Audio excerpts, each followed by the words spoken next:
What do you get for the man who has everything? Everything. I don't like her. So what brings you to town, Conrad?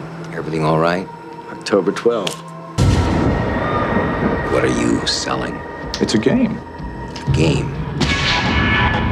specifically tailored for each participant. One day your game begins. You either love it or hate it. Have we met? I believe so. They won't stop, Nick. He's in on it. I paid the bill. Who's behind this? Who did this to me? Why? No!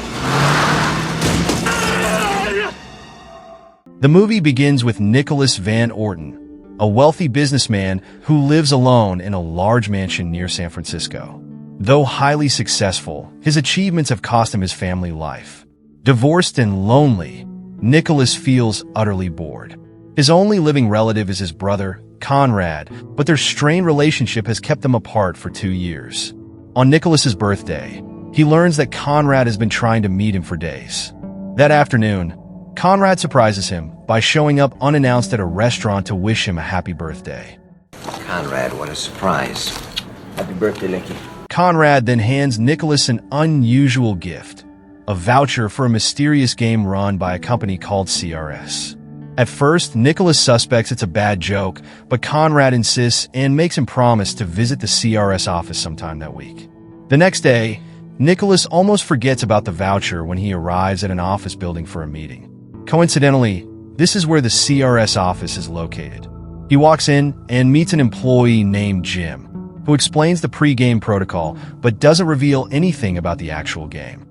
It's a game, specifically tailored for each participant. Nicholas feels frustrated by the lack of answers, but the mystery intrigues him. Without knowing what the game involves, he decides to play. As part of the pre-game procedure, Nicholas takes a 4-hour-long personality test. He clears his schedule and answers odd questions like whether he hurts small animals or prefers boobs, butts, or balls. After the exhausting test, he learns that CRS will call him if he gets selected. The next day, Nicholas hangs out with his tennis club buddies who talk about CRS. Both have played the game and wish they could experience it again. When Nicholas asks what the game is, they also refuse to answer. During a meeting, Nicholas receives a call from CRS informing him that his application has been rejected. Afraid it was rejected. He feels disappointed because he's already excited to play the game. Frustrated, he mutters, should have said I like butts. On his way home that night, he spots a life-size clown doll in his driveway. Curious, he brings it inside.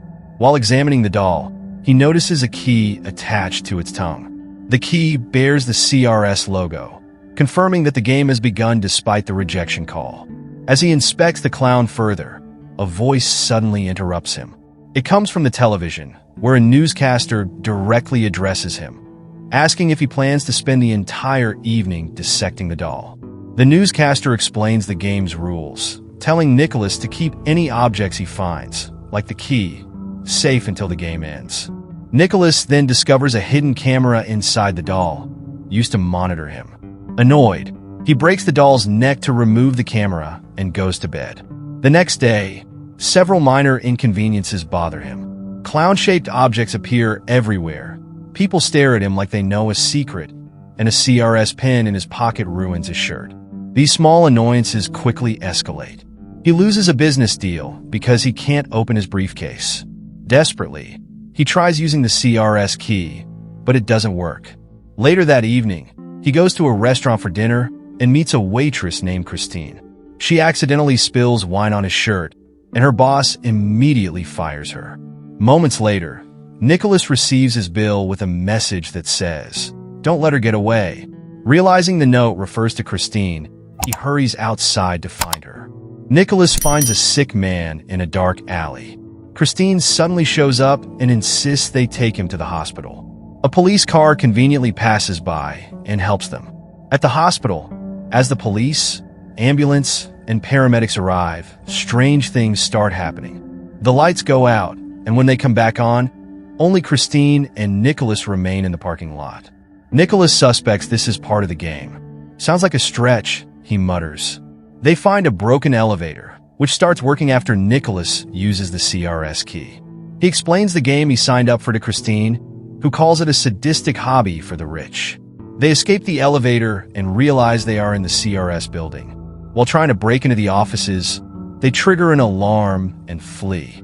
Feeling guilty for involving Christine, Nicholas takes her to his mansion. They chat briefly before she showers and calls a taxi. Before leaving, Christine admits someone paid her $400 to spill wine on him earlier. She regrets not asking for more, but says she never saw the person who hired her. Nicholas thanks her for the honesty and bids her goodbye. Someone gave me $400 to spill drinks on you as a practical joke. The next morning, a call wakes Nicholas. He discovers he left his credit card in a hotel lobby the previous night. Confused, since he never visited a hotel, he goes to retrieve it. To his shock, the hotel staff recognizes him and escorts him to a room they claim he used. Inside, Nicholas finds chaos. Alcohol bottles, illegal pills, and an explicit video playing on the TV. Polaroid pictures of women are scattered on the table, along with his case, now opened by someone. Alarmed, he cleans up the mess and drives back to his office, worried about his business reputation, finances, and safety. Without delay, he calls his attorney, Sam, and orders him to investigate the CRS. He also finds a glass-breaking device in an envelope from the hotel room. That night, Nicholas heads home, exhausted and eager to sleep. But he discovers someone has broken into his mansion. Graffiti covers the walls, and his home feels unrecognizable. As he picks up the phone to call the police, loud banging at the door startles him. It's his brother Conrad, as panicked as he is. Conrad ignores all of Nicholas's phone calls, explaining that he doesn't trust anyone anymore. Feeling unsafe at the mansion, they leave in Nicholas's car. During the drive, Conrad confesses he's tired of the CRS game, ruining his life. Despite paying them a lot of money, he can't get rid of them. Suddenly, the car gets a flat tire, and Conrad discovers several CRS keys inside. Suspecting Nicholas is involved with CRS, he panics and runs away. Nicholas tries to stop him, but fails. Left alone, Nicholas takes a taxi and decides to report everything to the police. However, the taxi driver misses an exit, revealing he works for CRS too. Nicholas panics as the driver jumps out, letting the car plunge into a river. As water floods the car, Nicholas remembers his glass-breaking device. He uses it to escape and swims to safety. With nowhere else to go, Nicholas tracks down Christine's address and meets her. They talk briefly before he notices a burning price tag inside a lamp. The lamp looks old, but the price tag is new, which raises his suspicions. Soon, he realizes the house feels staged, the faucet doesn't work, and the books on the shelves are fake. Christine steps outside, and it's clear she is still working for the CRS. Nicholas confronts her and realizes they are being watched. CRS employees start shooting at them through the window, but they escape through the back door. While heading to safety, Christine reveals that CRS used Nicholas's personality test to figure out his passcodes and transfer all his money to a foreign dummy account. When Nicholas checks his balance, he sees she is right. Determined to get his money back, he insists on trying, but Christine tells him it's impossible because she has seen the same thing happen to others. They stop at Christine's real house, where she claims she was forced to take the job under threats. However, Nicholas doesn't believe her anymore. His suspicions are confirmed when he feels dizzy and realizes she spiked his drink. When Nicholas wakes up the next day, he finds himself buried alive in a cemetery in Mexico, with no passport or money to return home. After wandering for a day asking for help, he finally finds a truck heading to San Francisco. Back in the city, he arrives at his mansion, now up for sale. Unable to trust anyone, he decides to meet his ex-wife, Elizabeth. At a cafe, Nicholas apologizes for how he treated her during their marriage. After clearing the air, he asks her for money.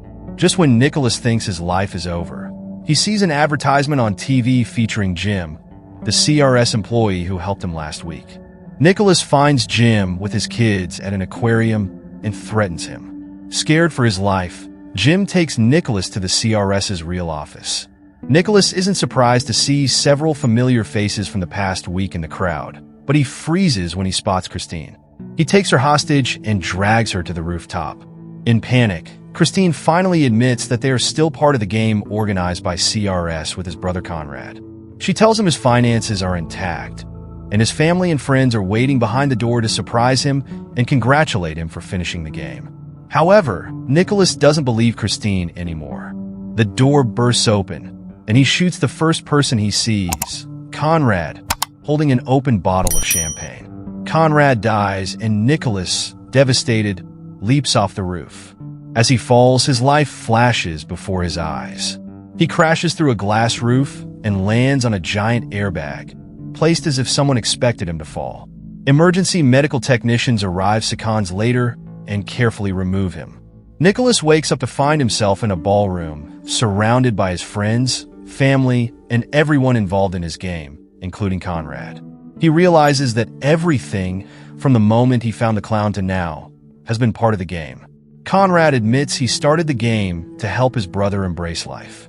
It's a good thing he jumped off that side of the building, he says.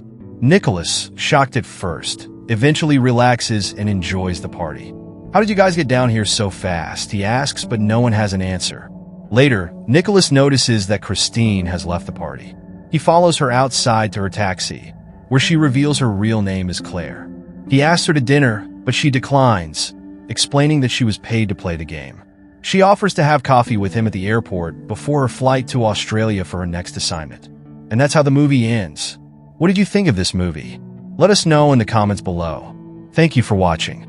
Please subscribe and press the bell icon for more amazing videos. See you next time.